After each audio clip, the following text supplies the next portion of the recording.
I'm Kim Thanis. I'm the CEO of Lumen Learning.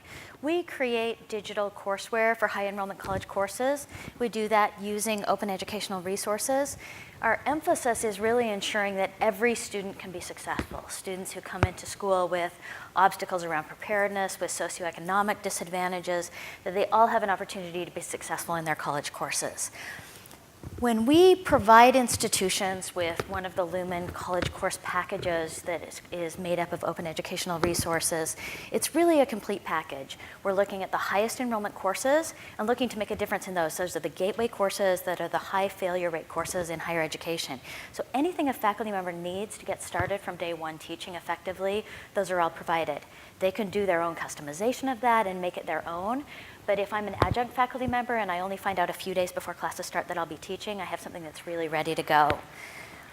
With the design of these courses, we're taking on a series of problems and obstacles that we know to be very real for these students. There is, first of all, a real problem around access and affordability. If I'm a student and I'm making choices between rent, food, and my college education, I make some really hard choices around textbook cost. That has impact on which students choose to buy and what students choose not to do if they do buy textbooks. So we're able to address that through a really low-cost solution. The Lumen courseware costs students $25 per course. We have a range of different ways that institutions choose to engage with us around payment. Several large systems have chosen to do a system-wide cost that gives all of their students and faculty member access to our full catalog, or we can go through a range of different things, such as paying through a traditional bookstore model. We have a really close strategic partnership with Follett that works really well and can really work with any bookstore to make sure that every student has day one access and that the cost stays at somewhere between a 75 and a 90% savings for students. Once we get every student access on day one of the course, there are still reasons why they don't succeed. And one key issue is the need to strengthen the students' learning skills. Our courseware platform was originally funded by the Bill and Melinda Gates Foundation. When we proposed the platform, we said it was going to be a highly adaptive platform. We started to develop that. The algorithms were getting smarter and smarter. The more the students engaged in the learning, the smarter the machine was getting. The students were actually becoming much more passive in that learning experience. So we really flipped things around and went back and refocused around a personalized learning experience. Now in the courses, as the students engage with the materials, they're getting feedback about how well they're doing, about how effectively they're engaging in the learning process. We're able to make the students smarter about their learning process instead of the system smarter.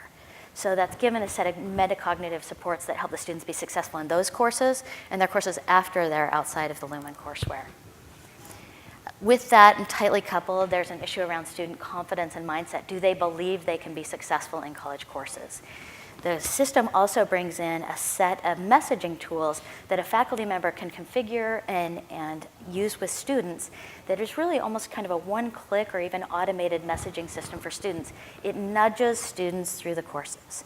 This is just one example where the faculty members send an automated message saying you didn't do well on the quiz and you weren't using the self-checks. Here's a recommendation about how to study better. And you can see the student's response is disclosing the kind of personal challenges, committing to do better, taking the quiz again. We see hundreds of these messages where we're seeing changed student behaviors because of these nudges that are happening throughout the course to help the students shift their approach and gain more confidence. Finally, even with all of those learning materials, we don't want the students in a passive role of kind of reviewing materials and taking quizzes, but actually engaging more actively in the learning process. That's always important. We want students learning by doing. We want them getting immediate feedback about their misconceptions. It's even more important in the learning outcomes where students struggle most. So we have a set of tools that allow us across the thousands of students that are in our system and in our courses to identify nationally the areas that are the biggest trouble spots for students. And then we go in and redesign the learning experience.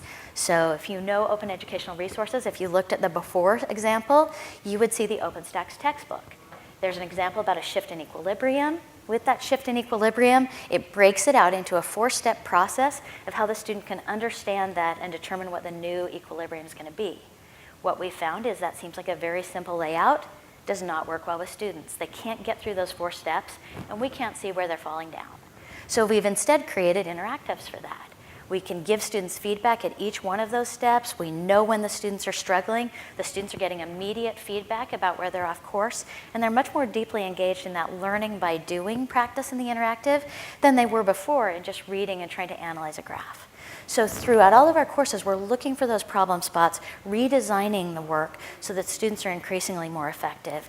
And we see great results with this. We think about success in the course as something course throughput. Students enroll in a course, some will drop, some will withdraw, some will fail to pass with a C or better.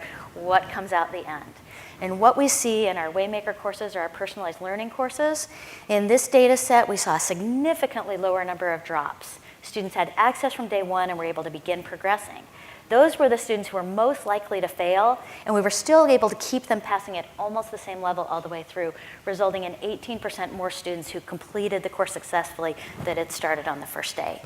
Even more important to us, given our mission, across this data set, and this is a common number we see, if you look at grades on a 4-point scale, Pell-eligible students, low-income students, are going to perform about 1/3 of a letter grade worse than their more favored peers.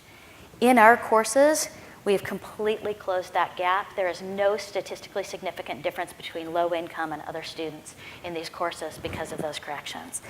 That's really been the driver for our growth. We've basically doubled our subscription revenue every year. We're really nicely on track to hit our numbers for 2018 with the fall adoption process mostly finishing up now as faculty are making decisions for fall. And looking ahead, we expect to see that same pace of growth in 2019. At this point, we are nicely funded and pushing ahead, fully focused on execution towards that, so that we can see where we are at the beginning of 2019 and determine our growth strategy from there. But I've put my email here. If you have interest in partnership or further discussions in staying abreast of our progress, we'd love to make a connection. Thank you.